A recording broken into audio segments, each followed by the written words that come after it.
바라기는 오늘 예배드리고 계시는 여러분들 모두의 심령 가운데에도 삶으로 하나님을 가까이 그 주님과 함께 승리하는 그런 기쁨들이 충만해지시는 삶이 되시기를 주님의 이름으로 기원합니다. 주연절입니다. 주연절. 주연절이란 우리의 있었던 삶의 자리가 어둠이었다는 겁니다. 그런데 그 어둠 속에서 방향도 잃고 침침하고 음침해서 마음도 우울하던 그 삶의 자리에 예수 그리스도께서 오셔서 빛을 이렇게 밝혀 주셨다. 성탄 이후 주님이 드디어 빛을 밝히시는, 선명하게 나타내심을 기념하는 절기가 바로 주연절입니다. 1월 6일이 주연일이었고요. 오늘 주일은 주연절 첫 번째 주일로 우리가 예배를 드리고 있습니다. 빛이 드러난다. 빛이 비추면은 아무래도 이 숨겨졌던 것들이 겉으로 드러나겠죠. 그리고 그 빛을 따라서 내가 지금 제대로 길을 가고 있는지, 내 위치는 어디에 있는지, 어디로 가고 있는지 선명하게 이렇게 좀 드러나지 않을까 싶습니다. 바로 주연절 이 절기 동안에 예수 그리스도께서 비춰주시는 빛의 조명 따라서 우리의 삶들을 좀 점검해보고 삶을 정돈하는 그런 거룩한 시간들이 되어졌으면 좋겠습니다.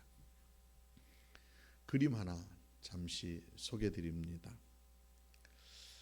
제가 AI 교육이 있어서 이번 주에는 AI를 가지고 그림을 이렇게 만들 수 있다라고 해서 저 밑에 있는 문장이요, 스티븐 코비 박사의 성공하는 사람들의 7가지 습관이라고 하는 책에 나와 있는 문장입니다. 저 문장을 그림으로 좀 표현해줘, 그림으로 좀 보면은 좀 훨씬 쉽지 않을까 싶어서 만들어줘 그랬더니 저 그림을 만들어줬습니다. 저쪽 아래쪽에 보면은 이렇게 마름모표 있잖아요. 저게 이제 AI가 만들었다는 그런 표시입니다. 문장 한번 읽어드릴게요. 사람들은 성공이라는 사다리에 오르기 위해 평생을 바칩니다. 하지만 정말 비극적인 일은 마침내 사다리 맨 꼭대기에 올라섰을 때 그 사다리가 엉뚱한 벽에 기대어 있었다는 사실을 깨닫는다는 것입니다. 누구든지 각자의 사다리에 지금 열심히 오르고 있습니다. 그 사다리가 잘못된 곳에 기울어져 있다라고 하면은 오른 다음에 다시 내려와야 하고요. 또 방향을 또 바꿔야 되는 그런 번거로움이 있다는 겁니다. 그래서 놓여진 사다리 점검해 볼 필요가 있다라고 하는 그런 의미의 스티븐 코비 박사가 성공하는 삶을 살아내려고 할 적에 이 점검이라고 하는 것들이 중요하다라고 하는 그런 메시지들을 전해줍니다. 오늘 본문이 바로 그 2명의 제자 안드레와 또 다른 그 제자가 예수님을 만나면서 이 사다리를 옮기는 그런 장면을 우리에게 소개해 주고 있습니다. 잠시 그 두 제자가 예수님을 만나는 그런 풍경을 그림으로 잠깐 이것도 한번 만들어 볼까 하다가 그냥 한번 여러분과 함께 상상력을 동원해서 같이 한번 여러분 그려보십시다. 당시에는요, 광야에 외치는 자의 소리라라고 해서 세례 요한이 세례를 베풀고 사람들을 향하여서 회개의 복음을 전하고 있을 때입니다. 당시 사람들은요, 메시아가 오시는 것에 대한 어떤 갈망들이 용암처럼 끓어오르고 있었던 때였습니다.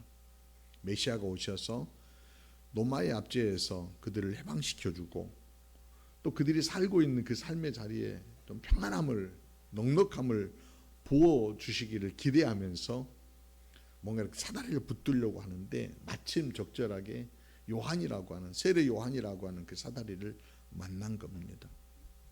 안드레와 또 다른 제자도 역시 그 요한이라고 하는 사다리를 쫓아서 제자가 되어서 따르고 있었습니다. 그때에 예수님께서 그들의 곁을 지나가십니다. 세례 요한이요 주저함 없이 선포하시죠. 보라 하나님의 어린 양이로다. 보라 하나님의 어린 양이로다. 이 한마디에 오늘 본문 37절에 두 제자가 그의 말을 듣고 예수를 따르거늘. 짧은 한 문장이지만은 인생의 축이요 옮겨지는 거대한 영적 어떤 파동이 느껴집니다. 이 따름은 결코 가벼운 호기심이 아닙니다. 듣고라고 하는 단어에 한번 잠시 주목을 해보십시다. 여기에서 제자들이 들었던 것은 바로 직전에 세례 요한이 외쳤던 그 선언, 보라 하나님의 어린 양이로다. 그 얘기를 듣는 순간 그들의 마음 가운데 꿈틀거리고 있었던 뭔가가 새롭게 다 정리가 되어지는 그런 음성으로 완성된 어떤 메시지로 딱 포착이 된 거라는 겁니다. 지금까지 세례 요한을 따르면서 안드레와 두 제자는 메시아를 기다리는 법에 대해서, 메시아를 맞이하는 법에 대해서 배웠을 겁니다. 그리고 그 실체, 그 메시아에 대해서 보라 하나님의 어린 양이로다 라고 하는 그 선언을 들으면서 그들이요 그 얘기를 듣고 나서 방향을, 인생의 축을 옮겼다라고 하는 겁니다. 그 주석서에 보니까 이 옮김에 대해서 이런 표현을 해놓았습니다. 충성심의 전이, 충성심의 전이라고 이렇게 표현해놨습니다. 제자들이 지금까지는 가장 존경했던 스승이 세례 요한이었는데 이제는요 진리로 예수 그리스도로 메시아로 방향을 전환했다. 이건 충성스러운 전이다 라고 그렇게 들고 있다라고 표현한 겁니다. 이것은 자기의 삶을 주님께 이탁하는 인격적인 결단입니다. 우리가 예수 그리스도를 구주로 고백하고 주님을 믿으면서 주님의 말씀을 따르는 것 역시 인격적인 결단이죠. 그냥 끌려가는 것이 아닙니다. 우리가 오늘 이 자리에서 하나님을 향하여서 예배드리고 또 예수 그리스도를 주라고 고백하는 것이 누군가가 그렇게 해야 된다라고 강요해서 예수는 주님이시고 나의 주님이시고 예수는 나의 구주이시다라고 그렇게 고백하는 것이 아니라는 겁니다. 내 입술을 통하여서 예수는 나의 구주이시오 나의 주님이시다라고 고백하는 것은 그분을 인격적으로 만나서 인격적인 결단으로서 내가 그렇게 고백한다는 겁니다. 그런데요 예수님은 가던 길을 멈추고 돌이켜서 그 제자들을 바라보십니다. 바라보셨다라고 하는 그런 표현의 내용들을 조금 깊이 이렇게 들여다보니까 단순히 휙 하고 바라본 것이 아닙니다. 뭔가 본질을 꿰뚫어 보시는 눈으로 유심히 관찰하셨다라고 하는 뜻이라고 합니다. 그리고 나서 주님이 그들을 향하여서 물으십니다. 너희는 무엇을 구하느냐? 너희는 무엇을 구하느냐? 주석서에는 주목해 보아야 될 단어를 소개하는데 구하느냐라고 하는 단어에 주목을 합니다. 구하느냐의 단어가 시제가 있는데 헬라어에는 시제가 있습니다. 이 헬라어 구하느냐의 이 시제를 보니까 현재 능동태 복수형입니다. 그러니까 이게 현재 능동태 복수형이다라고 하는 그런 의미는 뭐냐면 현재형이라고 하는 그런 의미가 계속해서 궁금증이라는 것이 일시적으로 솟아올랐다가 사라져 버리는 것이 아니라 계속해서 관심한다는 거예요. 그러니까 너희가 계속해서 관심하고 있는 것이 뭐냐, 내가 지속적으로 구하고 있는 것이 뭐냐, 내가 쉼없이 바라는 것이 뭐냐라고 주님이 물으셨다라고 하는 그런 뜻으로 우리가 이해를 하셔야 된다는 거예요. 지금 안드레와 이 두 제자가 충성스러운 전의를 딱 이루었지만은 여전히 그 밑바닥에 보이지 않게 그 기저에 깔려져 있는 너희가 정말 본질적으로 구하고 있는, 계속해서 구하고 있는 게 뭐니? 라고 주님이 물으셨다는 거예요. 한 단어로 이거 표현하면은 갈망이죠. 갈망. 너는 어떤 갈망을 가지고 있니? 이렇게 물으시는 거예요. 뭘 그렇게 갈망하고 있니? 여러분 원하시는 게 뭐입니까? 여러분 인생에서 원하시는 것들이 다양하게 있으시잖아요. 그게 갈망인 거예요. 관심하는 것. 그런데 이 갈망에는요, 순서가 중요해요. 순서가. 우리가 자꾸 이렇게 삶이 이렇게 뒤죽박죽 되어지고 혼란스러운 것은 이 갈망이라고 하는 것이 질서 없이 막 흐트러져 있어서 그러는 거 아닌가 싶습니다.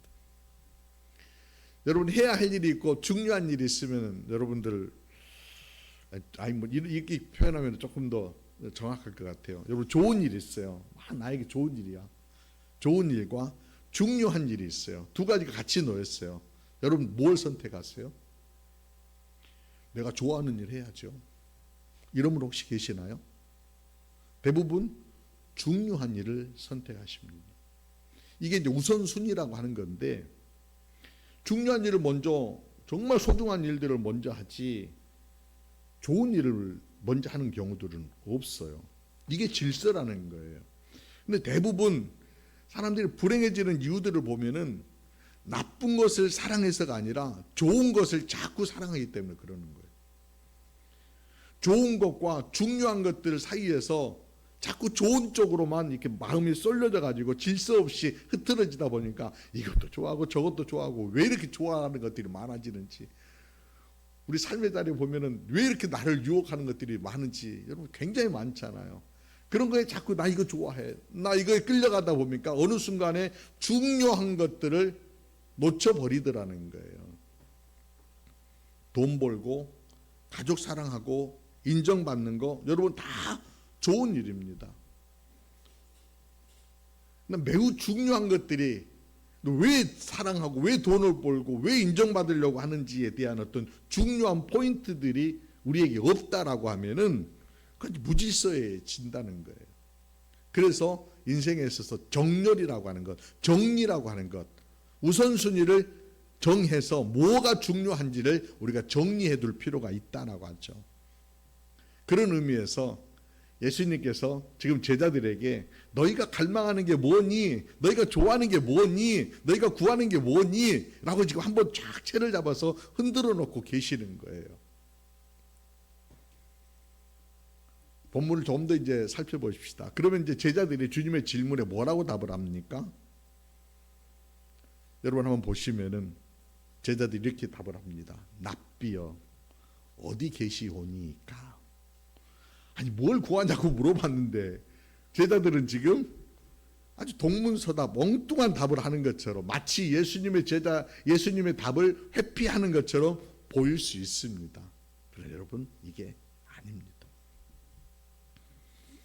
예수님의 질문에 제자들이 지금까지 뭔가를 찾으면 무엇을 구할까라고 하는 그런 마음이 쏠려져 있었는데, 예수님의 그 질문을 받는 순간 그들이 무엇을 구하는 것이 아니라 누구를 찾는 것으로 답을 하는 것이 맞다라고 전환했다라고 하는 거예요. 그러니까 사다리가 지금 옮겨졌다라고 하는 것이 단순히 그들은 지금까지 요한을 바라보면서 무엇을 구할까라고 무엇을 했는데, 예수님을 만나면서 그 예수님 존재에 대해서 누구를 찾는 것이 답이구나라고 하는 답으로 이렇게 옮겨왔다라고 하는 겁니다. 그래서 랍비여 어디 계시오니까, 랍비라고 부르는 것은 자신들의 인생을 가르친 유일한 스승으로 모시겠다라고 하는 인격적인 위탁을 표현하는 것입니다. 어디라고 하는 것은 단순히 주소를 묻는 것이 아니라 생명의 뿌리를 내리고 있는 평안의 장소, 평안한 분이 누구이냐라고 하는 그런 질문인 것입니다. 주님이 누리시는 그 깊은 교제 안에 우리도 좀 들어가고 싶습니다라고 하는 그런 요청일 수도 있습니다. 그렇습니다. 지금까지 그들은요 무언가를 얻으려 해서 얻으려는 어떤 그런 삶을 살았는데, 이제는요 주님이 계신 곳, 주님이 머무시기를 원하시는 곳, 그것으로 질문을 이렇게 전환시키면서 나아가고 싶다라고 하는 그런 욕구들을 표현하고 있는 것입니다. 중요한 전환이죠. 근데 션의 얘기를 제가 여러분들에게 보여드리면서 설교하고 이렇게 잘 연결되어져 있어서 저 영상을 선택해서 여러분과 함께 나누는 겁니다. 자꾸 뭔가 유혹과 싸워보려고 하는 그런 삶을 막 우리가 지금 대부분 그렇게들 살아요. 그런데 그 유혹과 싸워보려고 하니까 자꾸 지는 나만 보이는 거예요. 어느 순간 션이 그런 고백하잖아요.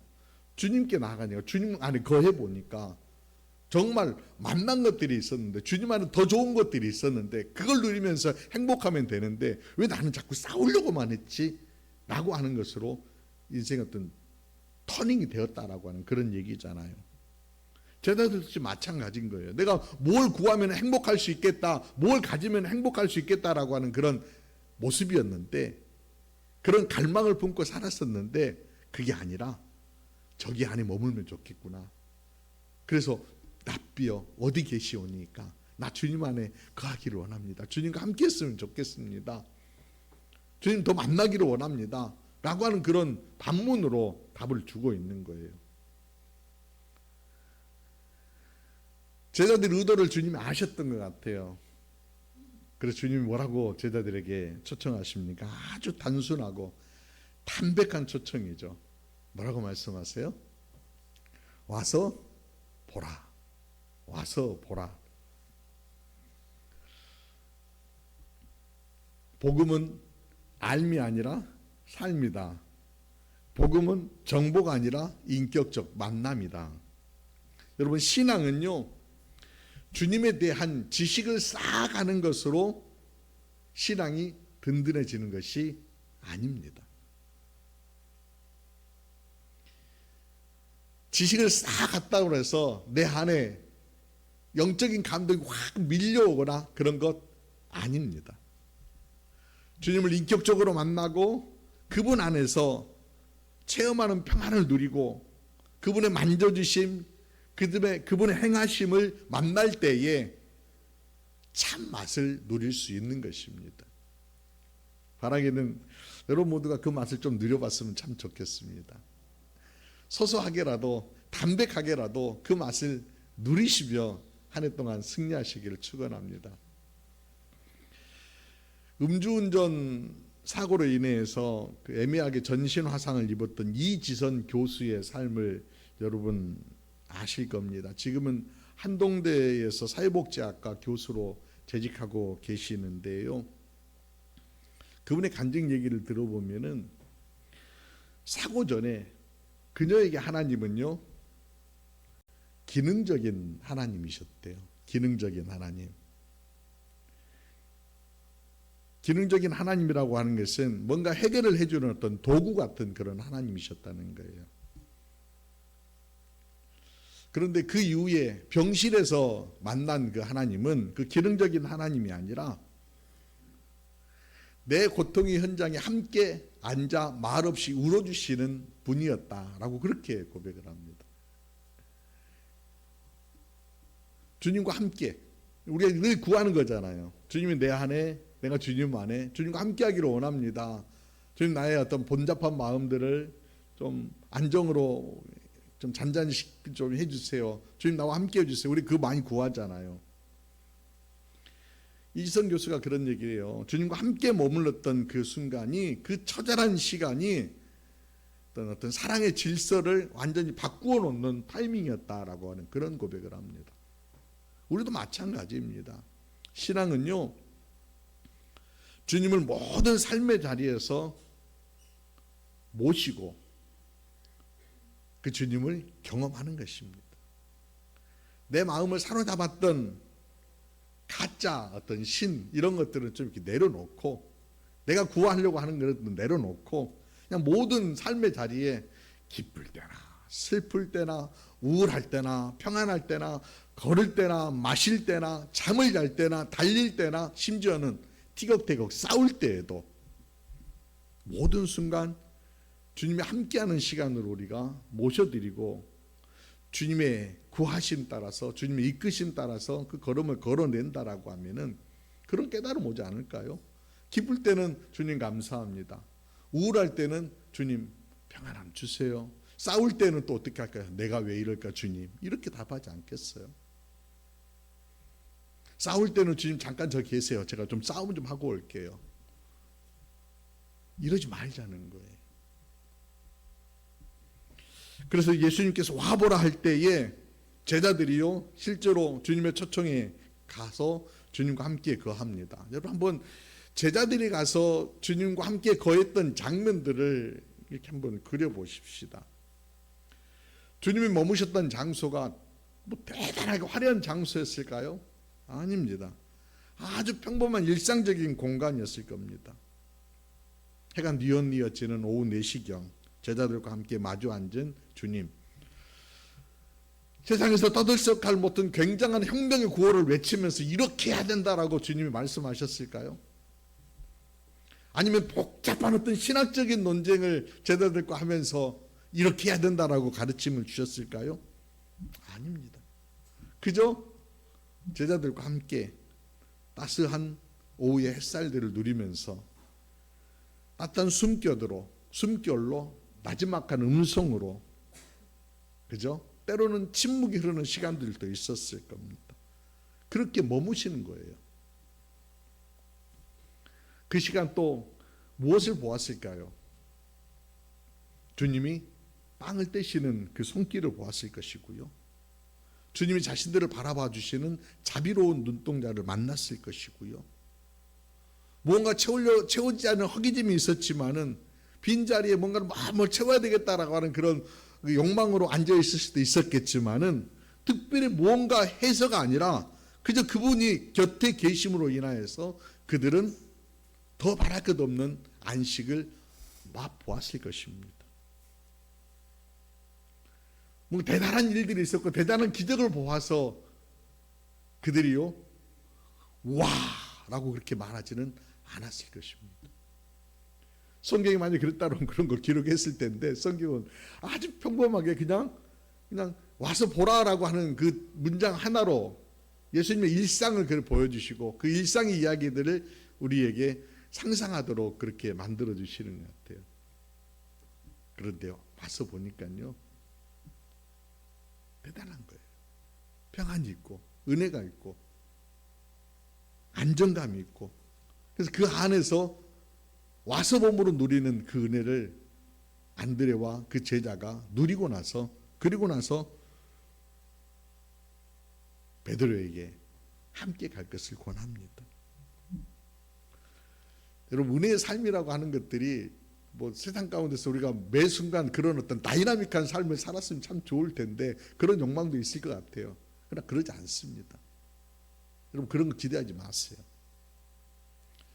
굉장히 일상적인 생활 가운데에서 요동하는 가운데에서도 그저 주님이 함께 하신다라고 하는 것들로 심령이 평안해지고요, 갈등하는 관계도 있어요.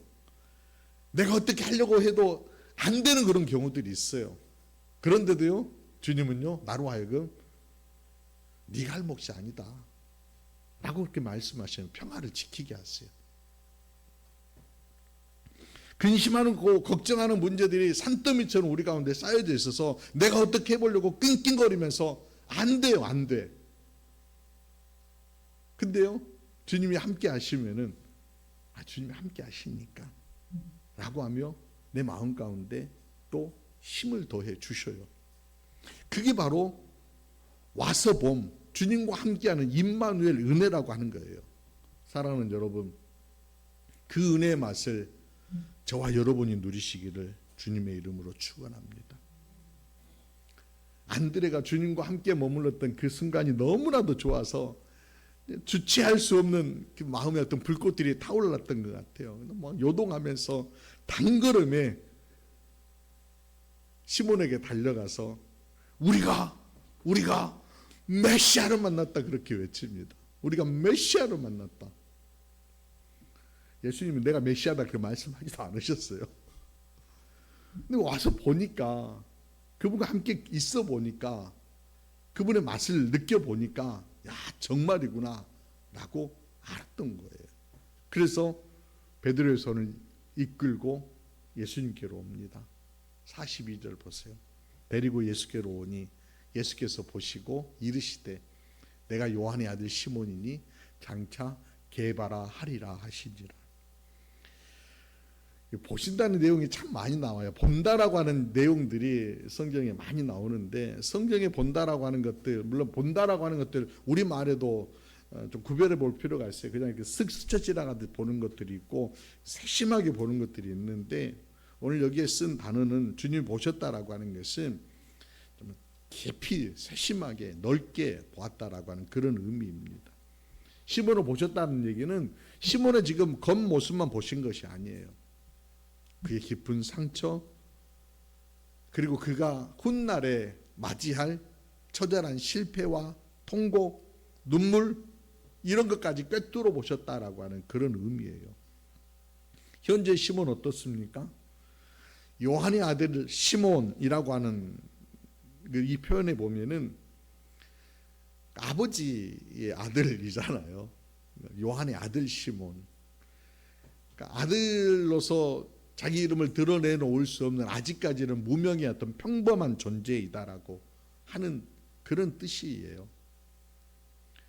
그가 직업이 어부였으니까 바닷가에서 아마 검게 그을린 얼굴, 손마디마다 굳은 살이 박혀져 있고 살아내기 위해서 치열하게 살아온 어부의 고단함에 배어져 있는 외모를 가지고 있었을 것 같습니다. 내면에는 우리가 아는 것처럼 베드로의 성격이 굉장히 급합니다. 성격만 급한 것이 아니라 마음도요, 갈대처럼 쉽게 흔들립니다. 우리가 그런 얘기 하잖아요. 귀가 얇다, 그런 얘기 하잖아요. 베드로가 귀 얇은 사람이었어요. 그러니까 들으면은 벌떡 일어나고 좋아하죠. 내가 은혜 받았습니다 라고 그렇게 얘기하고, 또 불뚝불뚝 자기 어떤 감정들을 확 드러내는 그런 사람이었습니다. 나중에 그의 삶이 어떻습니까? 예수님 말씀하셨던 대로 결정적인 순간에 주님을 3번이나 모른다라고 부인할 정도로 연약한 인간이었습니다. 그런데 예수님 말씀하신 그 내용 가운데 저 한번 봐보세요. 요한의 아들 시몬이니 장차 게바라 하리라. 장차라고 하는 그 단어를 한번 뜨겁게 좀 만나보셨으면 좋겠습니다. 지금 그가 완벽하기 때문에 게바라고 하는 뜻이 베드로인데, 베드로라고 하는 것은 반석이라고 하는 거예요. 그가 완벽하여서, 지금 완벽하여서, 아니면 미래에 그가 완벽하게 살 것이니까 그가 반석이다, 그게 아니에요. 여전히 시몬의 내면에는 모자람이 있고 연약함이 있고 부족함이 있고 불뚝거림이 있지만은 마치 영적인 보석을 주님께서 미리 만나시고 조각가이셔서 덩어리지는 것들을 이렇게 하나하나 제거하여서 온전한 어떤 청사의 형상을 만들어내듯이 주님께서 장차 너는 게바가 되리라 라고 그렇게 선언하고 계시는 거예요. 투박한 원석 앞에 안에 초대교회를 든든하게 기초 위에 놓을 수 있는 반석을 보고 계셨던 것입니다. 주님의 보심이 그렇습니다. 주님은 깨진 파편을 보시는 것이 아니라 당신의 은혜라고 하는 도가니 속에서 정련되고 빛나게 될 장엄한 미래를 보고 선언하고 계시는 겁니다. 에레미야서 29장 11절 말씀 보시면은 이런 선언을 하십니다. 제가 읽어드립니다. 너희를 향한 나의 생각은 내가 안하니 평안이요 재앙이 아니니라. 너희에게 미래와 희망을 주는 것이니라. 주님은 분명하게 우리에게 미래와 희망을 보시면서 다듬어가기를 원하신다는 겁니다. 지금 상태를 보면서 정죄하는 것이 아니라 미래의 희망, 미래를 계획하고 계신다라고 하는 것입니다.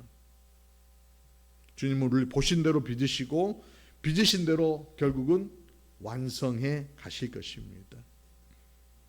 여러분 안에 담겨져 있는 그 시몬을 이제는 털어내시고 겉을 털어내시고 주님은 너를 게바, 너를 베드로 되게 하시겠다라고 하는 그 말씀을 여러분 붙잡고 나아갈 수 있었으면 좋겠습니다. 주님이 나를 바라봐 주시는 그 어떤 시선으로 말입니다. 내가 못나고 내가 지금 현재 부족하고 내가 가진 것이 없고 내가 지금 우울하고 이런 힘듦이 있다 할지라도 나를 믿어가시기를 원하시는 그 하나님의 뜻에 내가 맡겨드리고 그저 그 기름을 걷는다라고 하면은 우리는요 분명 선한 역사들을 펼치는 하나님의 사람들로 세움받게 될 거라고 믿습니다. 어떤 사다리에 오르고 계십니까?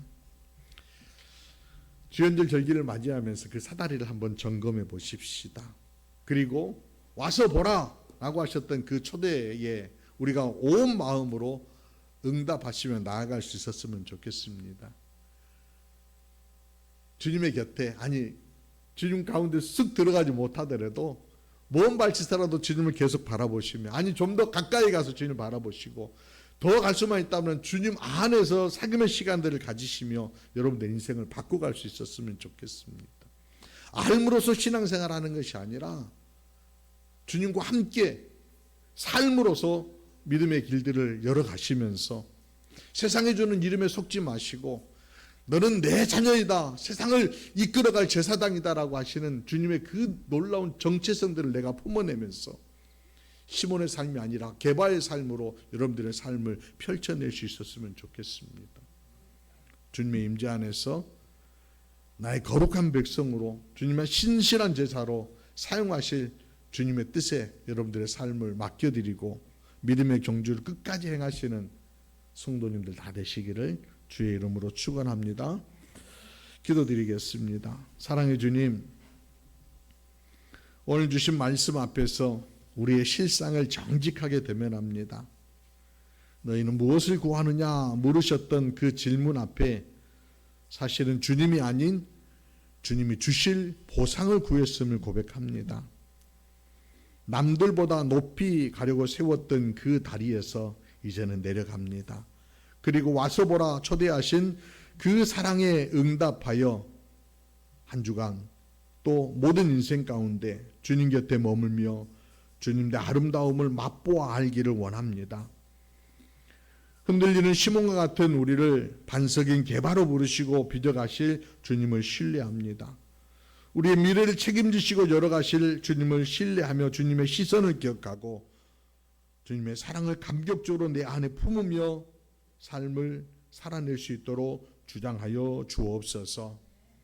우리를 통하여서 영광 받으실, 또한 우리를 새롭게 빚어가실 우리 구주 예수 그리스도 이름으로 기도드리옵나이다. 아멘. 아멘.